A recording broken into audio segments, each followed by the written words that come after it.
Hi, I'm Skip Nipper. Welcome to Skip's Corner, the podcast where I tell you about not only Nashville's great baseball history and traditions, shot to right, a one-hop liner, but certainly about its past. And you will hear a little bit about its present and future, too. Yes, he can, and makes the waist-high catch. There are great stories about Tom Wilson Park, Herschel Greer Stadium, Sulphur Dell, and the players, coaches, and fans who love everything about baseball. And every once in a while, you will get to hear from a special guest who will share their fondness and even passion for the great game. The high fly ball down the right field corner, going way back, hits a lead-off home run. On June the 1st, 2024, just a few days ago, MLB.com posted a great story by, I'm not going to get this name right, I know. It's Shanthi Sepi Shepuru. I hope I'm saying her name correctly, but I'm probably not. But she writes a great article, and it's entitled One Standout Performance from Each Negro Leagues Season. And I'll read the beginning paragraphs from her article in just a minute so you'll know why I think this is important information. And then I will tell you about some of the important players that have become recognized in a special way. Now, let me tell you this title once again, One Standout Performance from Each Negro Leagues Season. And she begins with this. Major League Baseball officially recognized the Negro Leagues as major leagues in December 2020. And with the change, more than 3,000 players who appeared in one of 7 leagues. Now, here's a list of the leagues. The Negro National League 1, there were 2 of them. The Negro National League 1920 to 1931. The Eastern Colored League from 1923 to 1928. The American Negro League in 1929. The East-West League in 1932. The Negro Southern League in 1932, and the Second Negro National League, 1933 to 1948. And I'll tell you why there were 2, because the Depression came along and it went out of business for a few years. And then there's another one, the Negro American League from 1937 to 1948. Now, all of these were retroactively recognized as major leaguers as well. And she says, now for the first time, those players' numbers, meaning stats, from their time in the Negro Leagues will also be officially listed alongside American League and National League stats, no longer in a separate conversation. Now, first of all, this has been no easy task since long before 2020, when Major League Baseball recognized the Negro Leagues. It has been a 3-year, really a longer than that, research project. And from what I know and understand about baseball historians and researchers, the task has not come lightly. But in December 2020, Major League Baseball announced that it would be correcting a long-time oversight by adding the Negro Leagues. And John Thorne, Major League Baseball's official historian, chaired a 17-person committee that included Negro Leagues experts and statisticians. Now the Negro Leagues records for more than 2,300 players, I think in the article it was said 3,000, but according to John Thorne's article, it was 2,300 players that were incorporated into all stats. You might ask, well, how does that change things? Well, it does and it doesn't, but it depends on which side of the fence you're on. If you are a hard-nosed stats person and have knowledge of Ty Cobb's career batting average, you might be disappointed to know that Josh Gibson, a Negro League player and a great one, has become the new career leader with a .372 batting average, surpassing Ty Cobb's .367 batting average. And in addition, Gibson's .466 batting average for the 1943 season with the Homestead Grays has become the season standard, overtaking the .440 average by Hugh Duffy for the National League's Boston team in 1894, and Gibson's .974 slugging percentage in 1937 becomes the season record too. Now, that's not all. Gibson also became the career leader in slugging percentage with .718 and OPS, and I'll tell you about OPS in a minute, an OPS of 1.177. Important stats when compared to Babe Ruth, because Gibson moves ahead of Babe Ruth. Babe Ruth was at .690 in the slugging percentage and had an OPS of 1.164. And if you don't understand those numbers, let me inform you. Slugging percentage, Gibson at .718 and Ruth at .690, is a measure of the batting productivity of a hitter, defined as the total bases divided by the number of at-bats. And then here's OPS. Gibson's OPS was 1.177 and Babe Ruth's was 1.164. It adds on-base percentage and slugging percentage to get one number that unites the two, and it's meant to combine how well a hitter can reach base with how well he can hit for average and for power. Just know that both are a measure of productivity. And if you have trouble with Babe Ruth being relegated to below that of Josh Gibson, you better get over it. These numbers verify, at least to me and many others, that Josh Gibson might be the greatest player in the history of the game.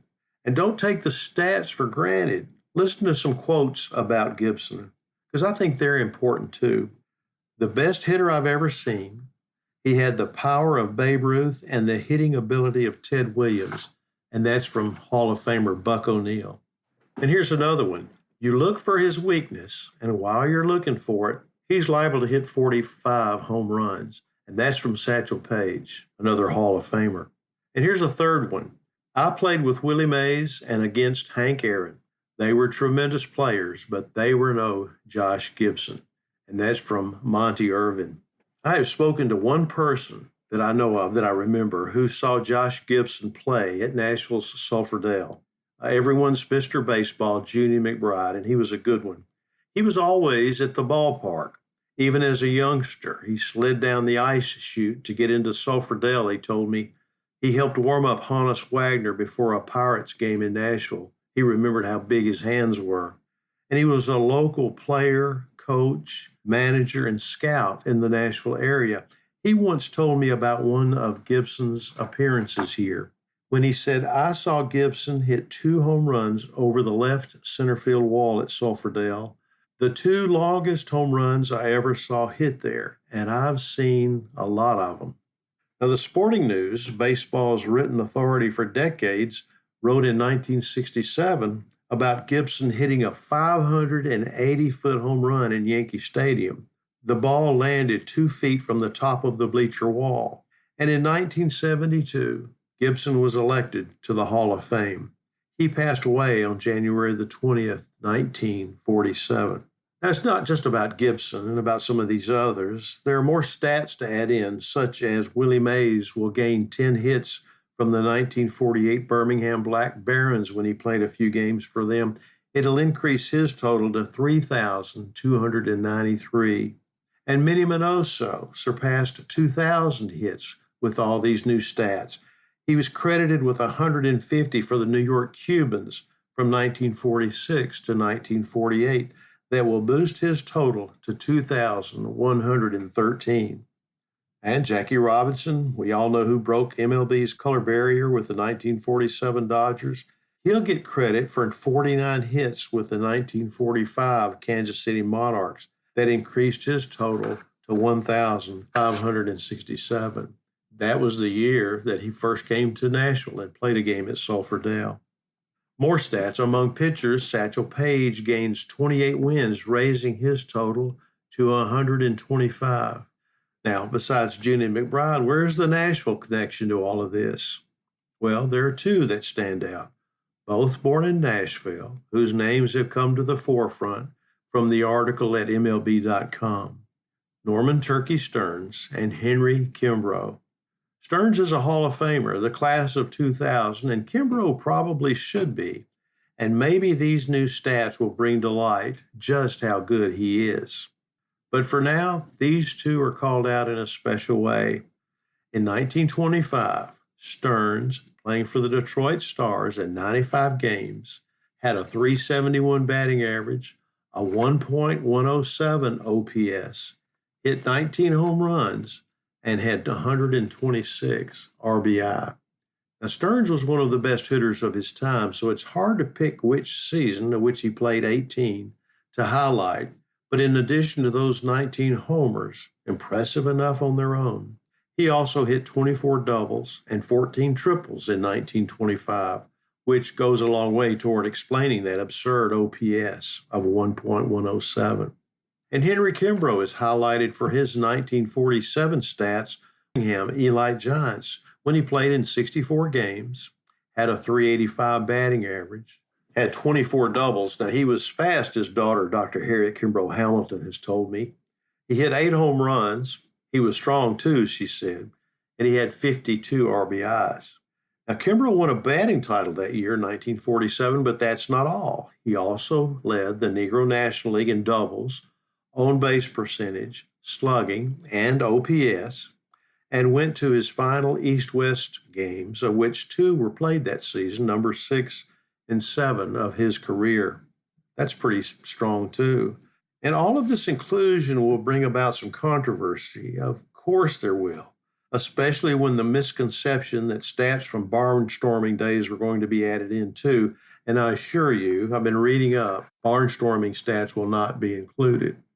But also let me remind you of how one major leaguer felt about inclusion when he was inducted into the National Baseball Hall of Fame on July the 25th, 1966. The great Ted Williams said this: "I hope that someday the names of Satchel Paige and Josh Gibson in some way can be added as a symbol of the great Negro players that are not here only because they were not given the chance." And with testament to those who still want to compare Gibson to Ruth, Gibson was often called the Black Babe Ruth. Should Ruth have been called the White Josh Gibson? I want to recommend a book. It's called Baseball's Brotherhood Team. It's by a friend of mine in Florida. He used to live in Maryville, named Brian Steverson. He's a great historian and a great writer. I think this was published 2019, I believe.